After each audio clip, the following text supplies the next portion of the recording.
Hello there. I hope that you're having an amazing day. And so today this video is to share with you tips for building on social media in case you're building a business, in case you're doing any kind of engagement with your audience on social media. Then this video today is here to bring you some useful tips.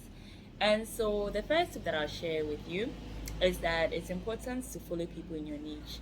And so why do I say this? Because success leaves clues. And so, if we are to follow the people in our niche, maybe it's public speaking you want to go into, people in the public speaking area will probably give you like ideas.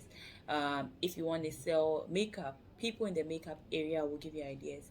If you want to sell food supplements, people in the food supplements area will probably give you ideas. So that's why it's great to follow people in your niche so that you get different ideas, and then when you follow them, you get other people who you can follow who continually give you ideas.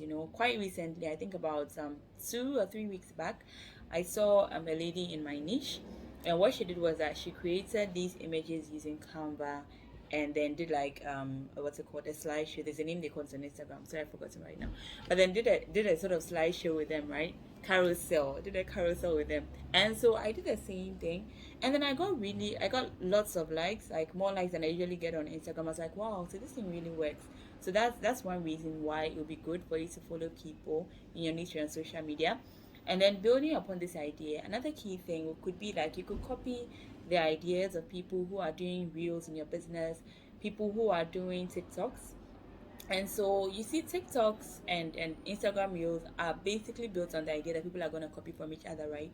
Because you see that you have the different sounds, you have the different voices, and then one person does it, and then we all go and use their voice. So you see, it's basically built on the idea that people will copy ideas from each other. And so you can copy the idea, and then maybe like modify it. You see the idea, you modify it your own way.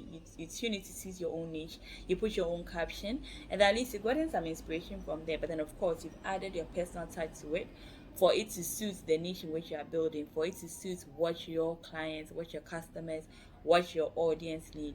So learning from people is generally a way, because as I was saying, success leaves clues. And at the end of the day, you tend to see, when you follow people in your niche like that, you tend to see the kind of language that you're using, you tend to see what works for their audience. And then you can also come and test it out with your audience. And then mind you, when you test it out with your audience, you don't necessarily have to do the same with your audience. You can try different things.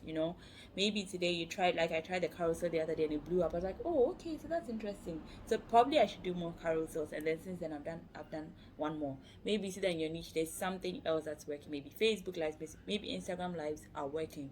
You see that person doing the Instagram lives and like, oh, that's cool. Maybe I should try that too. So that's another thing that you could do to help build your business when you're building on social media. Because and these days we are in the age of permissionless media, right? I got this concept from a book I read by Neva Ravikant, the Almanac. And he speaks about the fact that these days, you and I don't have to go to a radio station or a TV station to go and then pay for what we want to be broadcast to our audience, or not to be put out there for our audience. You and I have our social media platforms, and so we can leverage them as much as possible. And then the more that we leverage them, the easier it is for us to create value for our audience. So we can take advantage of these tips that I've shared so far to create value for our audience. And then a key thing also to remember on social media is that people are actually following you, so keep going, don't stop. What will happen most of the time, or sometimes, when you're setting off, is that people will see your content. They might not comment on it, they may like and go, they may not like and go, but then they're actually watching you more than you think. So do go ahead, do keep going. At the end of the day, there's a particular reason why you're creating the content. You feel that it's going to bring value to some people, right? So because of those people, keep going. Like whenever you get up and then you feel like creating content, go ahead and then do it, and then share it. You can share the links on your different platforms. That will even help more people get value from it. And then by and large, you see that as your audience starts to grow, those who eventually comment on your content will be there, and then they'll comment on it. So don't give up. Keep on trying different ways, keep on using different methods, and you see that by and large you'll be able to build your community, and then you'll be able to share more value with them. And then another tip also is that, as I was saying, the days on which you feel like creating content, some of the days you get up and you feel like, no, I don't really feel like today. I just want to lie in bed. I just want to eat. I just want to read. I just want to do whatever. I just want to work on other business stuff. It's totally fine. So on the days like this, you can post content that you've created already.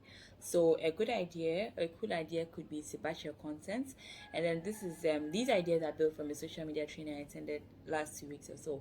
So one of the speakers also said that what she does is that she batches content. So for her, on one of the days of the week, she sits down and then saves the audio. So there's a way in Instagram that you can save the audios of the what's it called, or the content they want to create. So like, let's say it's Instagram, you want to do Instagram reels, you can save the audios that you want to use to create your reels.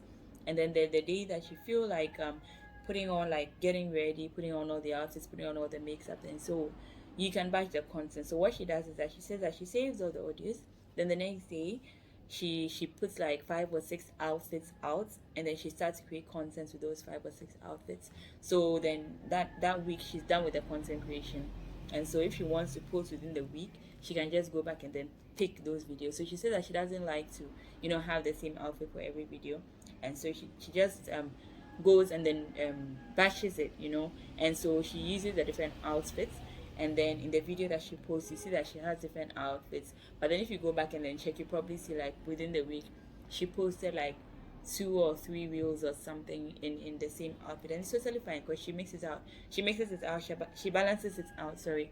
Because you see, the truth is that you probably not feel like creating content every day. Sometimes just like, okay, so today is a rest day, I just want to rest. So that could be another way to help you to create content. And another thing that I personally do is that I have a notes place on my phone. So I've put it in my Google Drive. So what I do is that whenever I'm like in town, or like at my church, or wherever I am, and then content ideas come to mind, what I'll do is that I'll just write something brief about that content idea in that on that's what's called that page in my Google Drive, so that when I come and then sit down, I want to create content, I can just go back to that.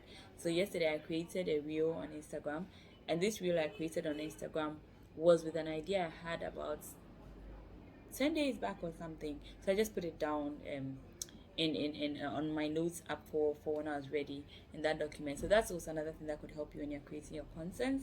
And another thing is that you could repurpose your content. You could use your content for different things.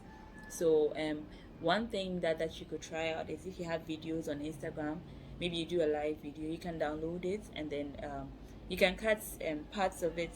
You can cut out parts of it that you felt that you want to share with your audience on TikTok, or you want to share in an Instagram reel, and then share that with your audience, and then that helps to create multiple content. If you follow Gary V, there's this amazing man. It's called Gary V. And so Gary V has all these amazing ideas for repurposing content. If you follow him on social media a lot, you check out his YouTube videos, you check out his TikToks, check out his Instagram, you see that he repurposes a lot of content, and it's something that he encourages a lot of people to do. Because as I'm saying, sometimes you'll be busy, sometimes you'll be engaged, sometimes you want to rest, so you'll not be able to create the content all the time. And so within that long form of content, like that Instagram live or something like that, you see that there's something really like a punchline that you said, let me put it that way, that could help other people. And so you could cut that part out. You could use different video apps. I use VN, which a friend showed me, like for cutting videos, and then like taking a particular portion, adding a caption. But then whichever app works for you, you can definitely try it out and then get a different app to work for you. And then maybe the last tip that I'll share for today is that if particular content hits well, you could also decide to recreate it, or to post it again. So okay, so I meant to repost it. So maybe you did a video some time ago, and then it really blew up. People really liked it a lot. It's totally okay to, a few months down the line, a few weeks down the line, to post it again, because probably you've gained different audience, probably you've gained different followers. Maybe they didn't see that content and people liked it that much. So if you bring it back, maybe people could still like it, and then you'll be able to build your community more. You'll be able to provide them more value with that content. And so I hope that these tips have been helpful to you. My name is Irene Siam. I'm glad to share this with you, and please do leave your comments on whichever of the tips really related with you. Apologies for any noise in the background, and I'll catch you later with another video, another insightful video. And do have an amazing rest of the day.